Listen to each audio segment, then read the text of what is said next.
नमस्कार विद्यार्थियों, मैं बीना विजय और आज अपन जो पढ़ेंगे वो पढ़ेंगे समास का पार्ट सेकंड।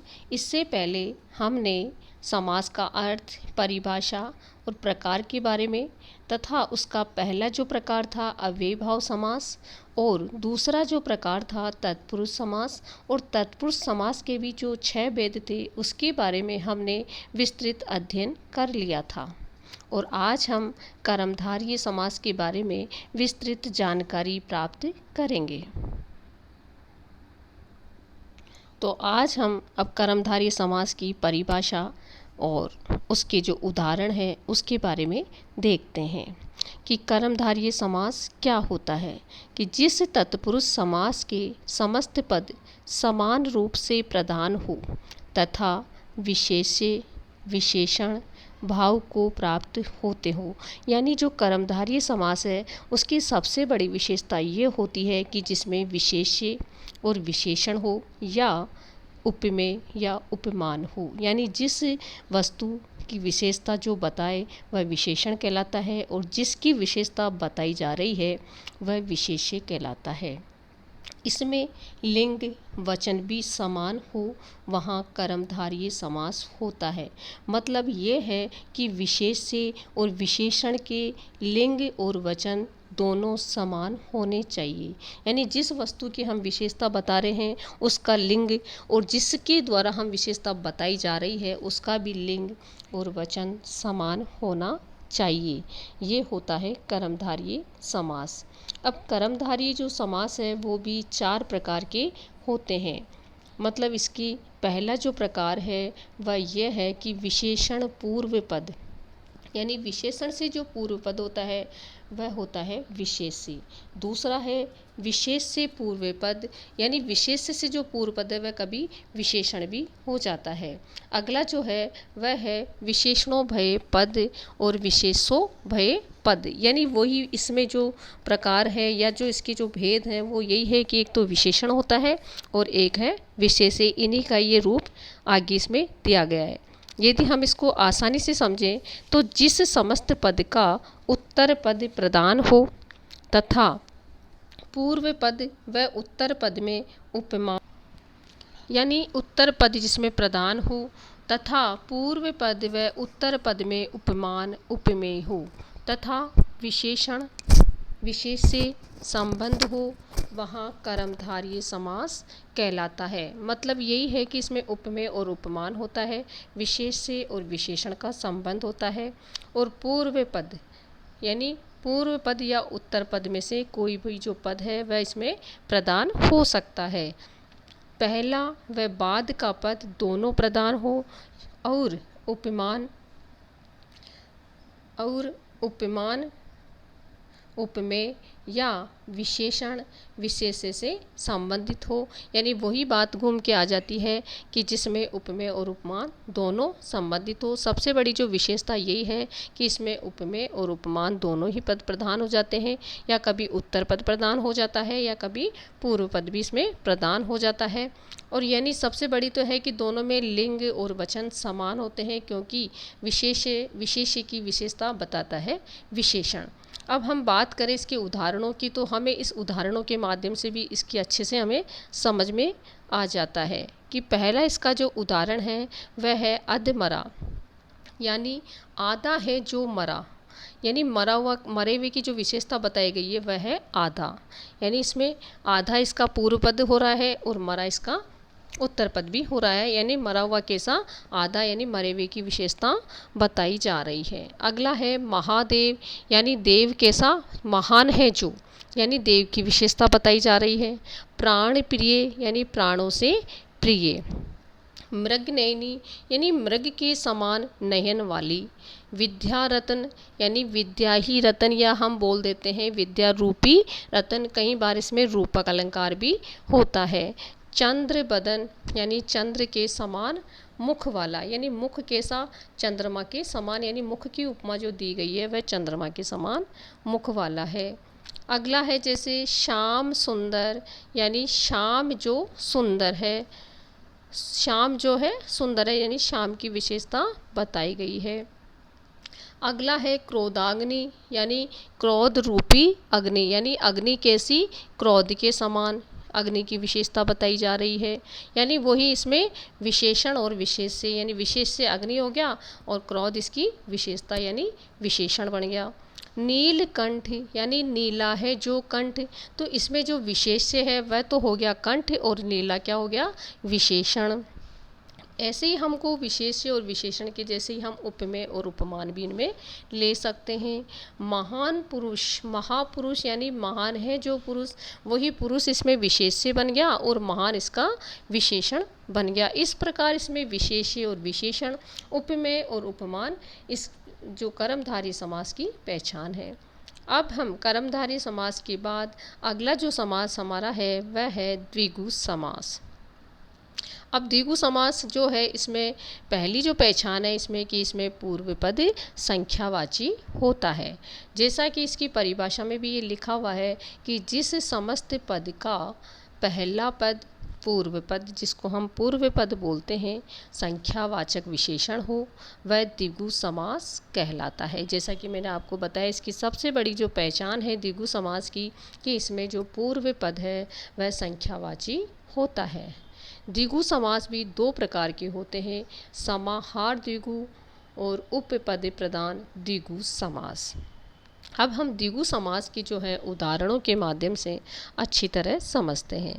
जैसे नवरात्रि, यानी जो इसका पूर्व पद है उसमें पहला ही दिया गया है नव, यानी 9 रात्रियों का समूह, वही संख्यावाची पद है। सप्तऋषि, जैसे 7 ऋषियों का समूह। पंचमणि, यानी 5 मणियों का समूह। इसी प्रकार जैसे त्रिनेत्र, यानी 3 नेत्रों का समूह। यानी हर चीज़ जो आ रही है वो यही है कि इसमें संख्यावाची विशेषण है। जैसे अष्टधातु, यानी 8 धातुओं का समाहार। जैसे तिरंगा, 3 रंगों का समूह। सप्ताह, 7 दिनों का समूह। जैसे त्रिकोण, यानी 3 कोणों का समाहार। जैसे पंचमेवा, यानी 5 फलों का समाहार। ऐसे ही जैसे दोपहर, यानी 2 पहर का समूह, यानी 2 इसको गिनती में लिया गया है, संख्यावाची माना गया है, तो यह है 2 पहर का समूह। जैसे सप्त सिंधु, यानी 7 सिंधुओं का समूह। इस प्रकार जहाँ पे वही संख्यावाची जो पूर्व पद आ रहा है वहाँ पर द्विगु समास ही होता है। यानी द्विगु समास की जो सबसे बड़ी पहचान यही है कि इसका पहला जो पद है वह संख्यावाची होता है। इसके बाद हम आगे वाला जो समास है वो देखते हैं। यानी द्विगु समास की जो बाद आता है वह आता है द्वंद्व समास। अब द्वंद्व समास की जो सबसे बड़ी पहचान ये है कि इसमें दोनों पद प्रदान होते हैं। जैसे हमने अव्ययीभाव समास में पढ़ा, पहला पद प्रदान होता है। जैसे तत्पुरुष समास में पढ़ा, उसमें उत्तर पद या उसमें या और शब्द का काके की आदि संबंध बताता है। जैसे हमने कर्मधारय समास में पढ़ा, इसमें उत्तर पद भी प्रदान हो जाता है कभी और कभी पूर्व पद भी। जैसे हमने द्विगु समास में पढ़ा कि इसमें पूर्व पद प्रदान होता है। जैसे कि इसी प्रकार लेकिन द्वंद्व समास की सबसे बड़ी पहचान ये है कि इसमें दोनों पद प्रदान होते हैं और इसका विग्रह करने पर और, अथवा, या, एवं लगता हो वह द्वंद्व समास होता है। यानी सबसे बड़ी पहचान है द्वंद्व समास में कि इसका जो सामासिक विग्रह करने पर इसमें और लगता है, अथवा, या एवं शब्द का प्रयोग किया जाता है। जहाँ पे इन शब्दों का प्रयोग होता है वहाँ पर द्वंद्व समास ही होते हैं। अब द्वंद्व समास के भी 3 भेद होते हैं, इतरेतर द्वंद्व, समाहार द्वंद्व और वैकल्पिक द्वंद्व। इसके बाद हम द्वंद्व समास के एक एक उदाहरण देखते हैं। अब पहला इसका जो उदाहरण है वह है अन्न जल। ये इसका सामासिक पद था। अब हम इसका सामासिक यदि विग्रह करते हैं तो हम बोलते हैं अन्न और जल। जैसा कि हमने इसकी पहचान में भी पढ़ा था कि जिसमें और हो, जिसमें अथवा हो, जिसमें एवं हो, यदि ये शब्द आते हैं तो वहाँ पर द्वंद्व समास होता है। यानी समास के जो शब्द में समास विग्रह करने पर जो और शब्द हो, एव हो, अथवा हो, यदि वो आ रहे हैं तो वहाँ पर कौन सा समास होगा? द्वंद्व समास ही होगा। जैसे नदी, नाले, तो ये बन जाता है नदी और नाले। धन, दौलत, तो हम इसका यही विग्रह करेंगे धन और दौलत। मार पीट, तो इसमें बन जाता है मार और पीठ। ऐसे ही जैसे आग और पानी, यानी ये शब्द जो लिखे हुए आते हैं देश में, अपन इसमें अथवा या ऐसे शब्दों का ही हम प्रयोग करते हैं। जैसे गुण, दोष, तो ये हो गया गुण और दोष। पाप, पुण्य, तो ये बन गया पाप या पुण्य। जैसे ऊंच, नीच, तो हम इसको बोलेंगे ऊंच या नीचे। इसी प्रकार जैसे आगे, पीछे, तो हम इसको बोलेंगे आगे और पीछे। यानी वही और शब्द आ रहा है, कई जगह या आ रहा है और एवं आ रहा है, ऐसे शब्दों का जहाँ हम प्रयोग करते हैं तो वहाँ पर द्वंद्व समास होता है। जैसे देश, विदेश, तो वहाँ पे होगा देश और विदेश। जैसे सुख, दुख, तो वहाँ बन जाता है सुख और दुख। इस प्रकार जैसे सुख और दुख, यानी वही सुख और दुख का हम सामासिक विग्रह करते हैं तो वह होता है सुख और दुख। जैसे पाप, पुण्य, तो इनका सामासिक जो विग्रह बनेगा वो बनेगा पाप और पुण्य। यानी जहाँ पर और शब्द आ रहा है वहाँ पर वो बन गया द्वंद्व समास। अब हम द्वंद्व समास के बाद आगे वाला जो समास है वह है बहुब्रीहि समास। अब हम बहुब्रीहि समास की जो है परिभाषा देखते हैं। हमने पहले जो समास में देखा उसमें किसी में पहला पद प्रधान था, किसी में दोनों पद प्रधान थे, किसी में पूर्व पद और किसी में उत्तर पद। लेकिन जो बहुब्रीहि समास है उसमें दोनों पद प्रधान न होकर इसमें कोई तीसरा ही पद जो प्रधान होता है उसकी ओर ये संकेत करता है। जैसा कि इसमें लिखा हुआ है कि जिस पद में कोई पद प्रधान नहीं होता, दोनों पद मिलकर किसी तीसरे पद की ओर संकेत करते हैं उसे बहुब्रीहि समास कहते हैं। यानी जैसा कि मैंने आपको बताया कि इसमें तीसरे ही जो अर्थ है उस पर ज़्यादा जोर दिया जाता है, वहाँ पर बहुब्रीहि समास होता है।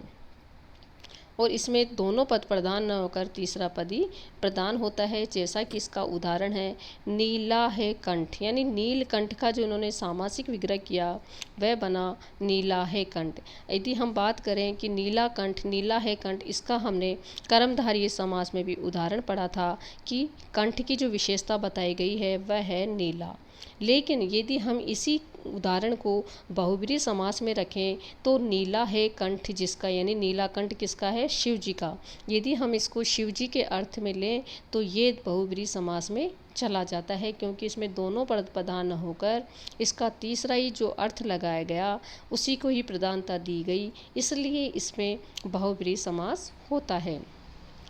पूरा पद किसी अन्य पद का विशेषण होता है। जैसे चतुरानन, यानी चार है आनन। यदि हम इसको कर्मधारय समास में लें या द्विगु समास में भी ये चला जाता है कि आनन कितने हैं? चार, और ऐसे भी आनन की विशेषता बताई जा रही है। लेकिन यदि हम कहें कि चार है आनन जिसके, तो उसका जो तीसरा अर्थ बताया गया है वह है ब्रह्मा। यदि हम इसका ब्रह्मा अर्थ लगाते हैं तो ये चला जाता है बहुब्रीहि समास। और यदि हम इसको कहें कि चार है भुजाएं जिसकी, अर्थात विष्णु, तो ये भी चला जाता है बहुब्रीहि समास में। इसी प्रकार जैसे चक्रपाणि, तो चक्रपाणि में जिसके अर्थात वही विष्णु का अर्थ लिया गया है, तो इस जैसे चक्र है पाणी में जिसके अर्थात विष्णु, यानी तीसरा अर्थ जो लिया गया उसी को ही बोला गया विष्णु, यानी उसका तीसरा अर्थ लगाते हम इसका जो समास लेंगे वो लेंगे बहुब्रीहि समास। जैसे वीणा पाणी, यानी वीणा है कर में जिसके अर्थात सरस्वती, यानी वही इसकी वीणा किसके हाथों में रहती है? अर्थात सरस्वती, यानी उसका तीसरा जो अर्थ लगाया गया वह है सरस्वती, तो ये भी चला जाता है बहुब्रीहि समास में। जैसे पंकज, यानी पंख में जो पैदा हुआ अर्थात कमल, यानी पंख में जन्म लेने वाला अर्थात कमल, तो ये भी है बहुब्रीहि समास।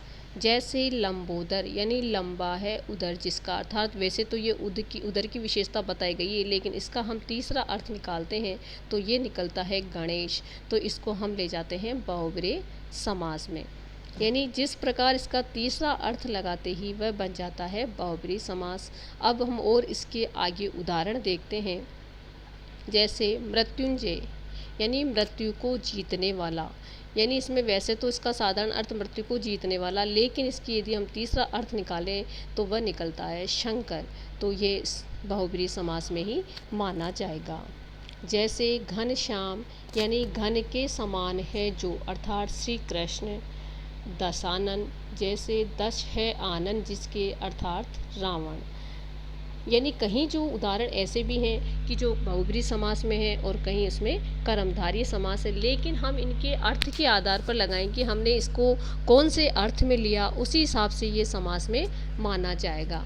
यदि हम आनंद की विशेषता बताएं 10 तो ये द्विगु समास में चला जाएगा, लेकिन यदि हम बोलते हैं 10 है आनंद जिसके, अर्थात रावण, यदि हम इसको रावण के अर्थ में ले रहे हैं तो ये चला जाएगा बहुब्रीहि समास में। जैसे अगला उदाहरण है नीलांबर यानी नीला है जिसका अंबर, अर्थात श्री कृष्ण।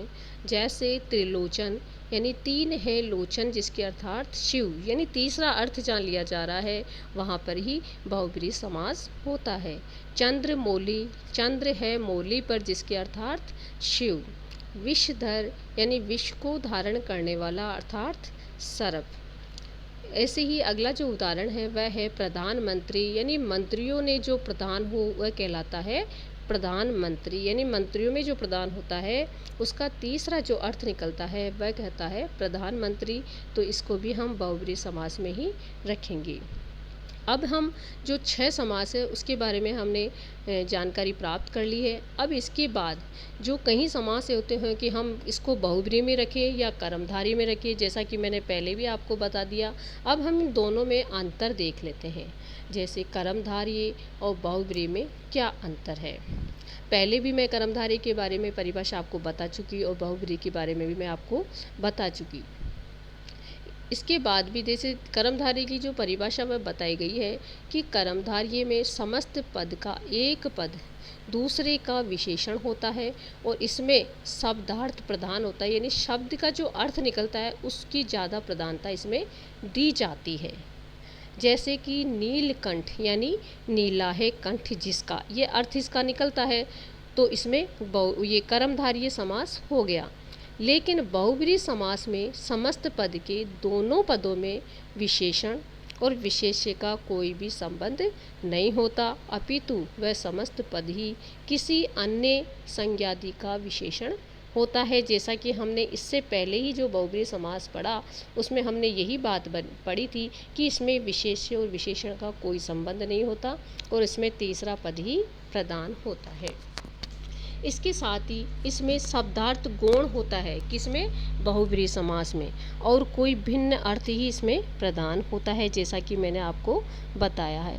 जैसे अभी हम इसमें बात करें कि नीलाकंठ, तो इसने नीलाकंठ का अर्थ लिया शिव से। जैसे नील प्लस कंठ यानी नीला है कंठ जिसका, अर्थात शिव।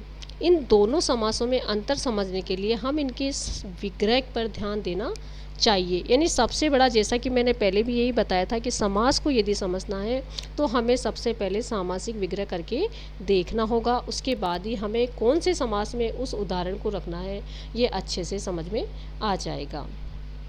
जैसे इसमें अगला जो उदाहरण है वह है कि नील गगन, यानी नील इसमें विशेषण है और गगन इसका विशेष्य है। तो हम यदि इसकी बात करें तो ये चला जाएगा कर्मधारय समास में, क्योंकि इसमें गगन की विशेषता बताई जा रही है। इसी तरह जैसे चरण कमल, यानी चरण उपमेय है और कमल उपमान है। इसी प्रकार जैसे दोनों ही उदाहरण इस कर्मधारय समास के आते हैं, क्योंकि जिसमें उपमेय उपमान हो, विशेषण और विशेष्य का संबंध हो, तो वो सब कर्मधारय समास में ही जाते हैं। और बहुब्रीहि जो समास है उसमें एक ही बात निकल के आती है कि इसमें विशेषण और विशेष्य का कोई संबंध नहीं होता और तीसरा ही अर्थ निकलता है। जैसे चक्रधर, यानी चक्र को धारण करता है जो, अर्थात श्री कृष्ण, यानी तीसरा अर्थ निकल गया तो ये चला गया बहुब्रीहि समास में। इसके बाद अब हम देखते हैं, हमने कर्मधारय और बहुब्रीहि में अंतर पढ़ लिया। अब हम द्विगु और बहुब्रीहि समास में क्या अंतर है इसके बारे में भी हम जान लेते हैं कि बहुब्रीहि समास में समस्त पद ही विशेषण का कार्य करता है, यानी वही तीसरा पद जो है वही विशेषण बन जाता है। किंतु द्विगु समास का पहला पद संख्यावाचक विशेषण होता है, जो हमने पहले पढ़ लिया है, और दूसरा विशेष्य होता है। जैसे हम बात करें इसके उदाहरण की तो दशानन, यानी 10 है आनन जिसके, यदि हमने इसका तीसरा अर्थ लगा लिया तो ये चला गया बहुब्रीहि समास में। और यदि हम एक तरफ इसको देखें कि 10 आनन, यानी आनन कितने 10, वो संख्यावाची यदि हम पूर्व पद की बात करें तो ये चला जाएगा द्विगु समास में। इसी प्रकार जैसे चतुर्भुज, चतुर्भुज में जैसे 4 भुजाओं का समूह यदि हम लें तो ये जाएगा द्विगु समास में। और यदि हम बोले 4 है भुजाएं जिसकी अर्थात विष्णु, तो वह चला जाएगा बहुब्रीहि समास में। ऐसे ही हमने ये द्विगु समास, इसको जो किसके द्विगु समास और बहुब्रीहि समास के हमने अंतर देख लिया। अब इसके बाद हम द्विगु समास और कर्मधारय समास में भी अंतर देख लेते हैं। अब द्विगु समास में जो है, पहले भी हम पढ़ चुके कि द्विगु समास का पहला पद हमेशा संख्यावाचक विशेषण होता है जो दूसरे पद की गिनती बताता है, जबकि कर्मधारय का एक पद विशेषण होने पर ही संख्या कभी नहीं होती। द्विगु का पहला पद विशेषण बनकर प्रयोग में आता है, जबकि कर्मधारय में कोई भी पद दूसरे पद का विशेषण हो सकता है। कर्मधारय समास में ऐसा कभी नहीं कि पहला पद ही विशेषण, उसमें दूसरा पद भी विशेषण हो सकता है और पहला पद भी विशेषण हो सकता है। जैसे हम उदाहरणों के माध्यम से देखते हैं कि नवरत्न, यानी 9 रत्नों का समूह, तो इसमें पहला पद जो है वह है संख्यावाची, तो नाम से ही पता चल रहा है संख्यावाची, और वैसे भी पूर्व पद संख्यावाची है, तो ये बन गया द्विगु समास। और अगला जो उदाहरण है वह है पुरुषोत्तम, यानी पुरुषों में जो उत्तम, पुरुषों में है जो उत्तम, यानी उत्तम, तो वह हो गया कर्मधारय समास, यानी इसमें पुरुषों में जो उत्तम है उसकी विशेषता बताई जा रही है, वह है कर्मधारय समास। जैसे रक्तोपल समास, यानी इसमें है रक्त से जो उत्पन्न, रक्त से जो उत्पल है, यानी जो उत्पल है या जो फूल है उसकी विशेषता बताई गई है रक्त से उत्पल, ये है कर्मधारय समास। जैसे चतुर्वर्ण, यानी 4 वर्णों का समूह, यानी वर्ण कितने 4, तो वर्णों की जो है संख्या बताई जा रही है, तो ये चला जाएगा द्विगु समास। यानी द्विगु समास और कर्मधारय में सबसे बड़ा अंतर ये है कि द्विगु समास में पहला पद संख्यावाची होता है और कर्मधारय समास पहला पद उसमें विशेषण भी होता है, लेकिन कर्मधारय समास में ये जरूरी नहीं है कि पहला पद ही विशेषण हो और दूसरा पद विशेष्य हो। उसमें पहला पद विशेषण भी हो सकता है और दूसरा पद विशेष्य भी हो सकता है, यानी दोनों पद एक दूसरे में कोई से भी हो सकते हैं। तो ये हमने जो समास के जो जितने भी प्रकार पढ़े उसके बारे में हमने अच्छे से समझ लिया है। और अब हम अगला जो टॉपिक शुरू करेंगे वो अगली वीडियो के साथ। तो धन्यवाद दोस्तों, आज की वीडियो में इतना ही।